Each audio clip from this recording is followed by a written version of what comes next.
What is beautiful people, welcome back to my channel. So today is going to be a very interesting and kind of fun video because this is going to be a new series I'm starting on my channel. Now that I have my new vanity set up, now that I have everything ready to go, I'm just so excited about doing this. I am going to be starting a new series on my channel called Battle of the Foundations.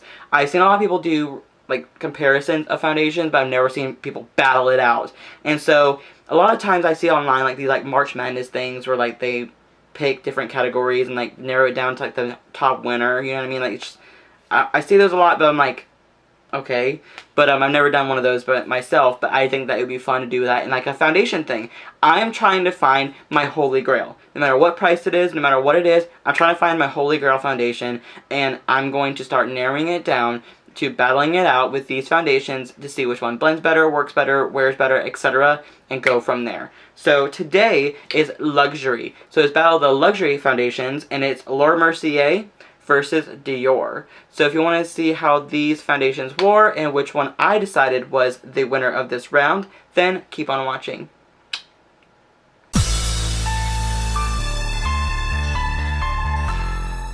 As you can see, my face is completely bare. I did prime my skin before putting anything on like I always do.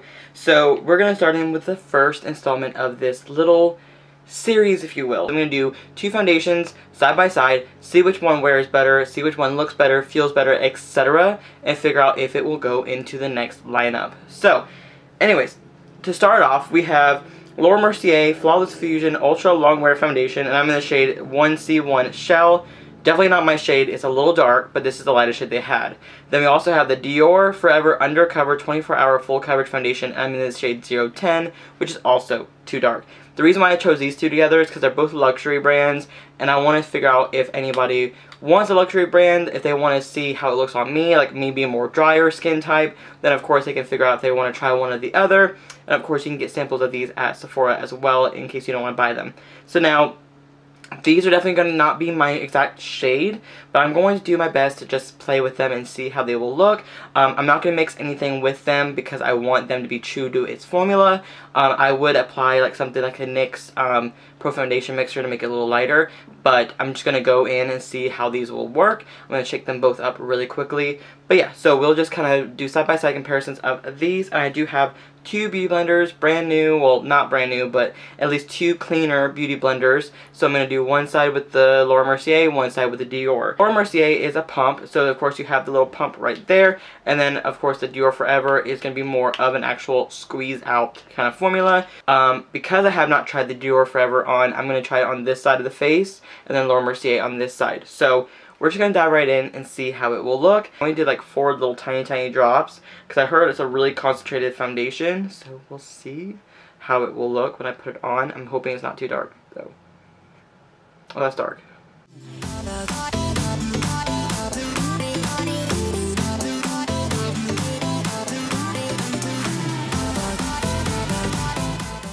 So far, that's actually not bad. Like, I was like thinking it's gonna be so dark, and it's a little dark. It's a little dark. Okay, and my oxide is a little darker, so I'm not gonna say it looks great until I know what happens. So I'm just gonna apply a little bit more because it didn't cover up my redness completely, which is not terrible. I mean, all foundations do that to me for some reason. Like, all foundations will not cover, but at least we'll kind of see how this one will look later on. So far, it's setting so nicely. Like, I'm not one to buy all expensive foundations.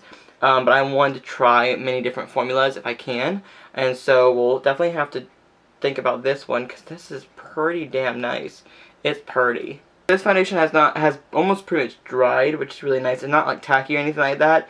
I can definitely tell it's a little bit dark because it's starting to like oxidize in a way of it being like almost orangey right here, but everywhere else it looks really good. Like, it looks actually pretty damn nice. It went into my forehead really seamlessly. So far it's not a bad color. Like, I was thinking it was going to be like really dark. It's not that dark. It's not that dark. Now, this one is the Laura Mercier. I'm going to go in with my NYX sponge on this side. I'm going to try the Laura Mercier. I really hope this shade's not too dark either, but this one looked very dark on my hand. I'll never be so sure because sometimes my arm is like lighter or darker than my natural skin color on my face and my neck. My neck is the palest part of my body, I think. It's just really weird, but yeah, we'll definitely try this one out. This one I shook a little bit. This one I'm just going to apply 2 pumps.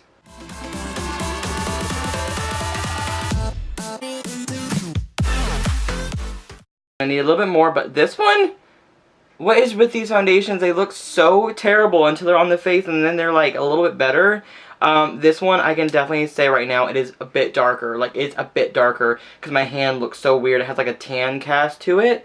But on the face, it looks so much better. Now, I'm still going to conceal the same way I would. I'm still going to highlight the same way I would. I'm still going to do everything around my face the same way I would do it. So they both will look kind of seamless when it's done. But I just can tell you right now that the Dior is definitely a better match so far than the Laura Mercier.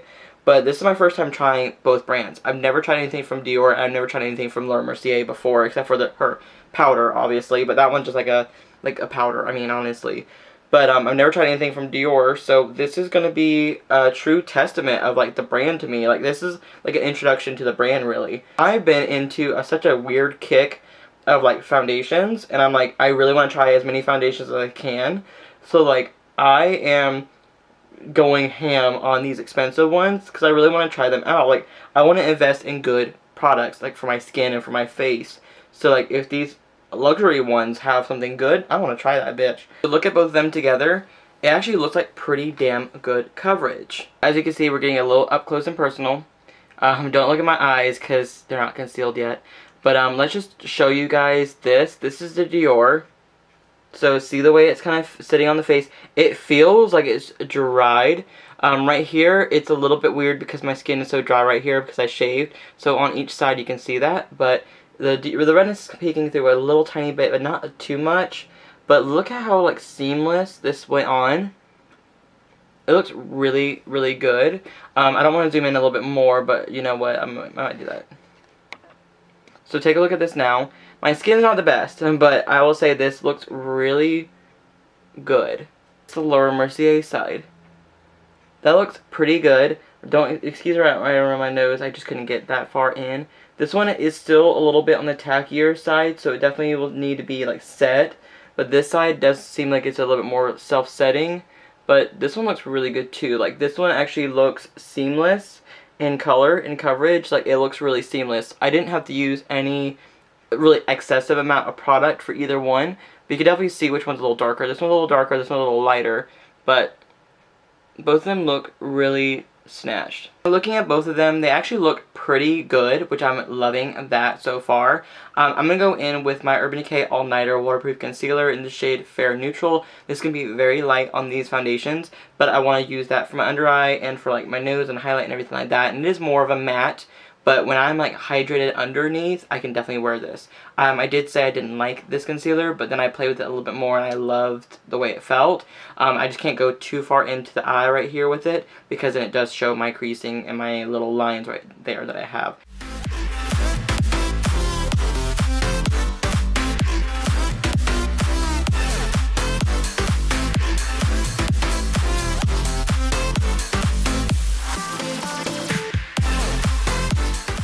So far so good. As you can see, I'm very highlighted right now, but I'm going to set it down with a powder. I'm going to use the Laura Mercier powder, loose setting powder, obviously. I'm going to use this one today for my little setting area, and I'm just going to kind of bake under my eye and etc. And if anything looks too light under the eye, I'll definitely will, like, adjust it if I need to with some loose, like, powder or something like that. After setting, my face looks pretty snatched. Like, I'm just gonna say that I would go with a little bit of a darker concealer next time, but I'm just gonna let you know. So far, after setting, both foundations look really good. The only thing is the Laura Mercier side, right here in the under eye area, the concealer, either is the concealer with the powder or whatever it is, the concealer just didn't take nearly as great as the Dior side did. So I'm definitely going to say that if you're going to be wearing the Laura Mercier, I wouldn't recommend the all-nighter, because maybe it's just my skin, maybe it's just the one little incident, because everywhere else looks fine. Smile, both of them actually look really good. This one's showing a little bit of expression, but not too much. This one is a little bit too right here, because when I smile, it's this side that's showing and only this little bit. So far it doesn't look bad at all. Like, it really doesn't. Now I'm going to go quickly blush, contour, and highlight, and throw on something on my brows. Also throw on some mascara, and probably will throw on a lip as well. I'm not like sure yet. I'm gonna throw on some bits of my face, and then I'll let you guys know how that went, and I'll be right back. So here is some Fierce Natural Glam for you guys. The mascara I'm using is the Lash Paradise from L'Oreal. Highlighter is Anastasia Nicole Grow Glow Kit. Oh yes, I love this highlighter so much. And then lips is Urban Decay's Peyote with the Fenty Gloss Bomb. I love the Fenty Gloss Bomb so much. So now the foundation has been on for about an hour now. I finished off my face and I set everything, and so the foundation has been on my face for about an hour so far.